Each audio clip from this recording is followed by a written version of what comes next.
नमस्कार। प्रस्तुत है मुंशी प्रेमचंद्र जी द्वारा लिखित कहानी सवा सेर गेहूँ। यदि आप हमारे चैनल पर नए हैं तो इसे सब्सक्राइब कर लीजिए ऐसी ही और कहानियों के लिए। तो आइए शुरू करते हैं कहानी सवा सेर गेहूँ। किसी गांव में शंकर नाम का एक कुर्मी किसान रहता था। सीधा सादा गरीब आदमी था। अपने काम से काम, न किसी के लेने में न किसी के देने में। छक्का पंजा न जानता था। छल प्रपंच की उसे छूत भी न लगी थी। ठगे जाने की चिंता न थी। ठग विद्या न जानता था।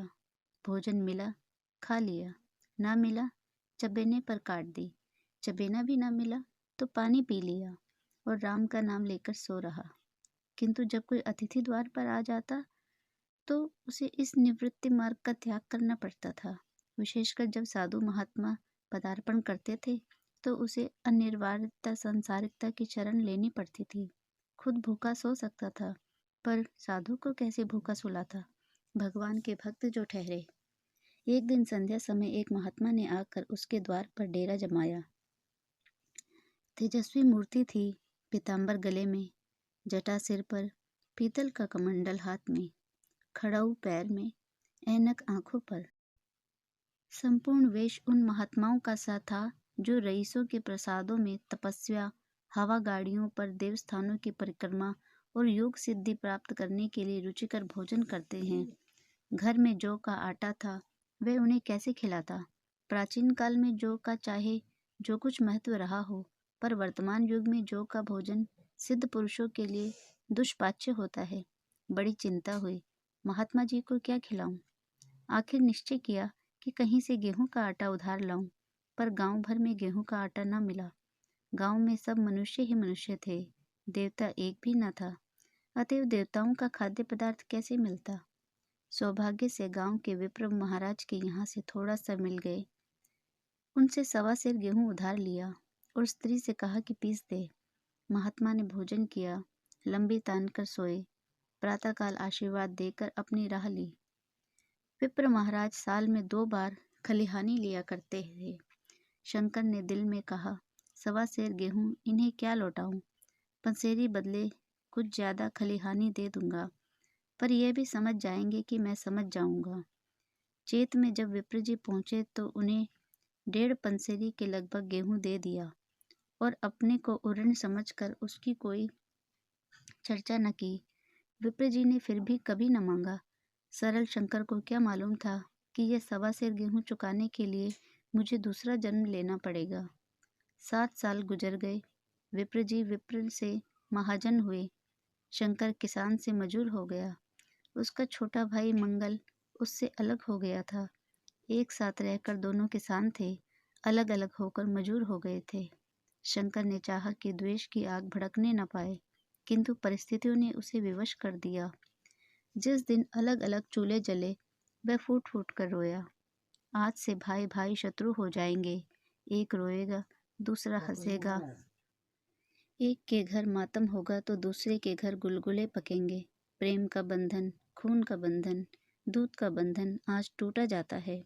उसने भगीरथ परिश्रम से कुल मर्यादा का वृक्ष लगाया था, उसे अपने रक्त से सींचा था। उसको जड़ से उखड़ता देखकर उसके हृदय के टुकड़े हुए जाते थे।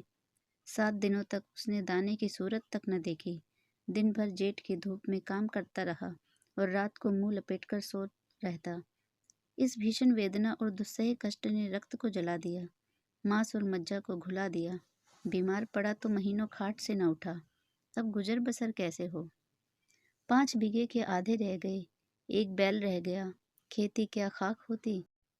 अंत को यहाँ तक नौबत पहुंची कि खेती केवल मर्यादा रक्षा का साधन मात्र रह गई। जीविका का भार मजूरी पर आ पड़ा। 7 वर्ष बीत गए। एक दिन शंकर मजूरी करके लौटा तो राह में विप्र जी ने टोक कर कहा, शंकर, कल आकर के अपने बीज बैंक का हिसाब कर लें। तेरे यहाँ 5.5 मन गेहूं कब के बाकी पड़े हुए हैं और तू देने का नाम नहीं लेता। हजम करने का मन है क्या? शंकर ने चकित होकर कहा, मैंने तुमसे कब गेहूं लिए थे जो 5.5 मन हो गए? तुम भूलते हो, मेरे यहाँ किसी का छटांग भर न अनाज है न एक पैसा उधार। विप्र, इसी नियत का तो ये फल भोग रहे हो कि खाने को नहीं जुड़ता। यह कहकर विप्र जी ने उस 1.25 गेहूं का जिक्र किया जो आज के 7 वर्ष पहले शंकर को दिए थे। शंकर सुनकर अवाक रह गया। ईश्वर, मैंने इन्हें कितनी बार खलिहानी दी, इन्होंने मेरा कौन सा काम किया। जब पोथी पत्र देखने, शायद सगुन विचारने द्वार पर आते हैं, कुछ न कुछ दक्षिणा ले ही जाते थे। इतना स्वार्थ! 1.25 अनाज को अंडे की भांति सेक कर आज ये पिशाच खड़ा कर दिया जो मुझे निगल जाएगा। इतने दिनों में एक बार भी कह देते तो मैं गेहूं तोल कर दे देता। क्या इसी नियत से चुप साध बैठे रहे? बोला, महाराज, नाम लेकर तो मैंने उतना अनाज नहीं दिया, पर कई बार खलिहानों में सेर सेर 2-2 सेर दे दिया है। अब आप आज 5.5 मन मांगते हो, मैं कहाँ से दूंगा? विप्र, लेखा जो जो, बख्शीश 100-100।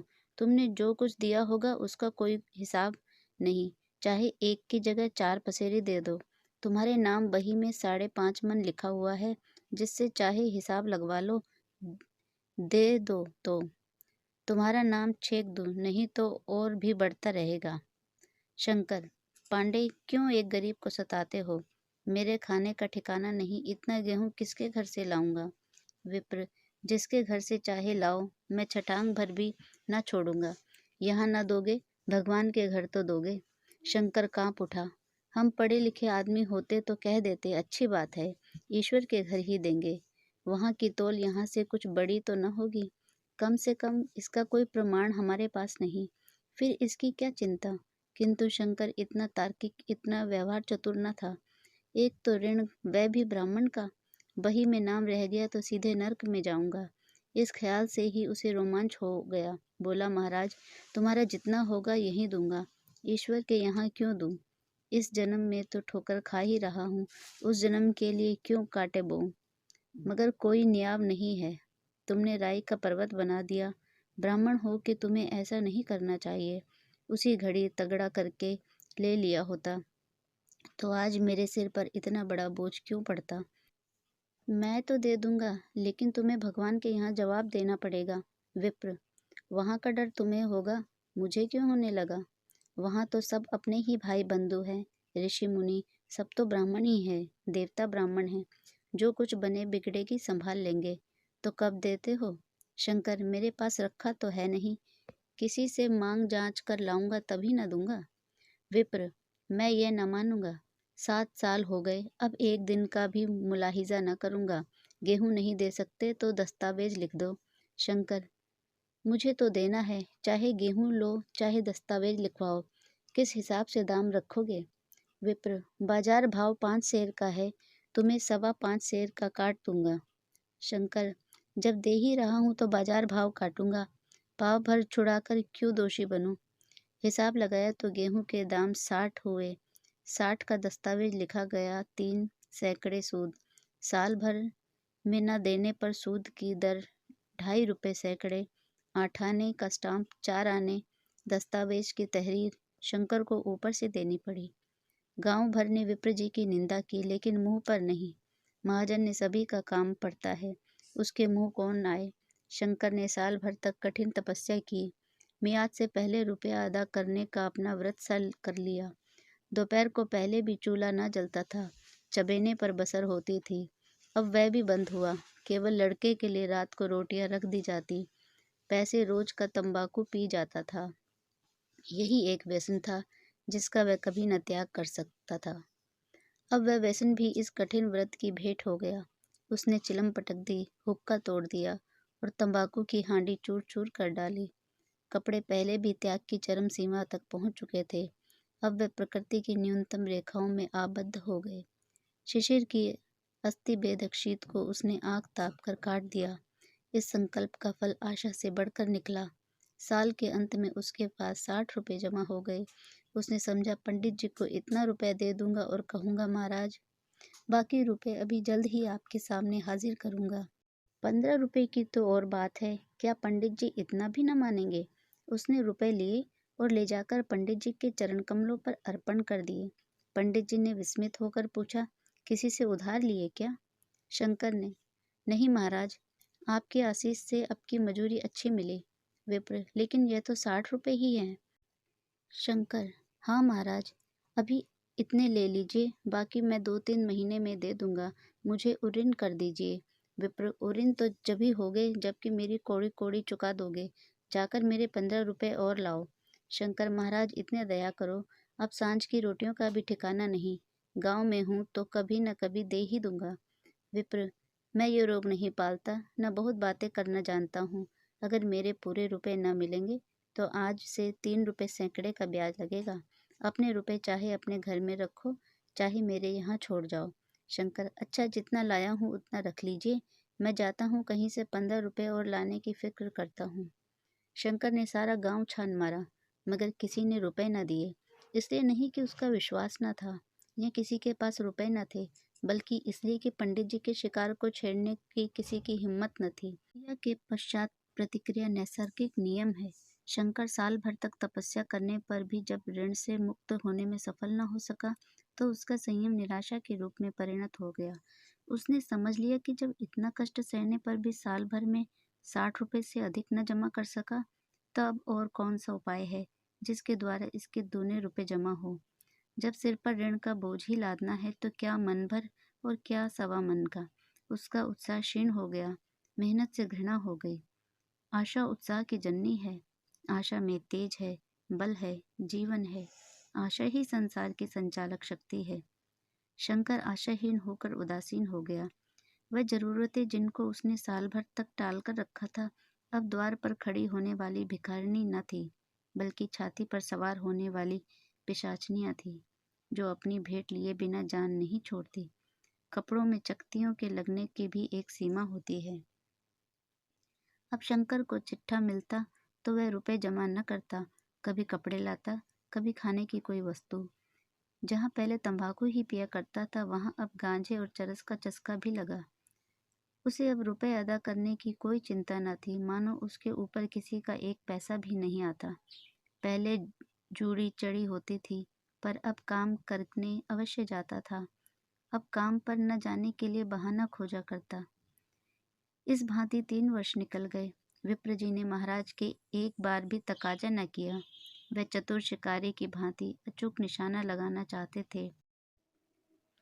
पहले से शिकार को चौंकाना उनकी नीति के विरुद्ध था। एक दिन पंडित जी ने शंकर को बुलाकर हिसाब दिखाया। 60 रुपए जो जमा रहे थे, वे मिन्ह करने पर अब भी शंकर के जिम्मे 120 रुपए निकले। शंकर, इतने रुपए तो उसी जन्म में दूंगा, इस जन्म में नहीं हो सकते। विप्र, मैं इसी जन्म में लूंगा, मूल ना सही सूद तो देना ही पड़ेगा। शंकर, एक बैल है, वह ले लीजिए, और मेरे पास रखा क्या है। विप्र, मुझे बैल बघिया लेकर क्या करना है, मुझे देने को तुम्हारे पास बहुत कुछ है। शंकर, और क्या है महाराज। विप्र, कुछ है, तुम तो हो, आखिर तुम भी कहीं मजूरी करने जाते ही हो। मुझे भी खेती के लिए मजूर रखना ही पड़ता है। सूद में तुम हमारे यहाँ काम किया करो, जब सुविधा हो मूल को दे देना। सच तो यूं है कि अब तुम किसी दूसरी जगह काम करने नहीं जा सकते। जब तक मेरे रुपए नहीं चुका दो, तुम्हारे पास कोई जायदाद नहीं है। इतनी बड़ी गठरी में किस एतबार पर छोड़ दूं? कौन इसका जिम्मा लेगा कि तुम मुझे महीने महीने सूद देते जाओगे, और कहीं कमाकर जब तुम मुझे सूद भी नहीं दे सकते तो मूल ही कौन कहे। शंकर, महाराज सूद में तो काम करूंगा और खाऊंगा क्या। विप्र, तुम्हारी घरवाली है, लड़के हैं, क्या वे हाथ पांव कटा के बैठेंगे। रहा मैं, तुम्हें आधा सिर जो रोज कलेवे के लिए दे दिया करूंगा। ओढ़ने को साल में एक कंबल पा जाओगे, एक मिर्जई भी बनवा दिया करूंगा। और क्या चाहिए। यह सच है कि और लोग तुम्हें 6 आने देते हैं, लेकिन मुझे ऐसी गरज नहीं है। मैं तुम्हें रुपए भरने के लिए रखता हूँ। शंकर ने कुछ देर गहरी चिंता में पड़े रहने के बाद कहा, महाराज, यह तो जन्म भर की गुलामी हुई। विप्र, गुलामी समझो चाहे मजूरी समझो, मैं अपने रुपए भराए बिना तुमको कभी न जाने दूंगा।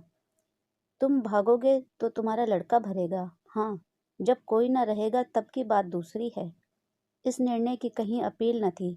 मजूर की जमानत कौन करता, कहीं शरण न थी, भाग कर कहाँ जाता। दूसरे दिन उसने विप्र जी के यहाँ काम करना शुरू कर दिया। 1.25 सेर गेहूं की बदौलत उम्र भर के लिए गुलामी की बेड़ी पैरों में डालनी पड़ी। उस अभागे को अब अगर किसी विचार से संतोष होता था तो यह था कि वह मेरे पूर्व जन्म का संस्कार है। स्त्री को वे काम करने पड़ते थे जो उसने कभी न किए थे। बच्चे दानों को तरसते थे, लेकिन शंकर चुपचाप देखने के सिवा और कुछ न कर सकता था। वे गेहूं के दाने किसी देवता के शाप की भांति याव जीवन उसके सिर से न उतरे। शंकर ने विप्र जी के यहाँ 20 वर्ष तक गुलामी करने के बाद इस दुस्संसार से प्रस्थान किया। 120 अभी तक उसके सिर पर सवार थे। पंडित जी ने उस गरीब को ईश्वर के दरबार में कष्ट देना उचित न समझा। इतने अन्यायी, इतने निर्दयी न थे। उसके जवान बेटे की गर्दन पकड़ी। आज तक वह विप्र जी के यहाँ काम करता है। उसका उद्धार कब होगा, होगा भी या नहीं, ईश्वर ही जाने। ऐसे शंकरों और ऐसे विप्रों से दुनिया खाली नहीं है। धन्यवाद।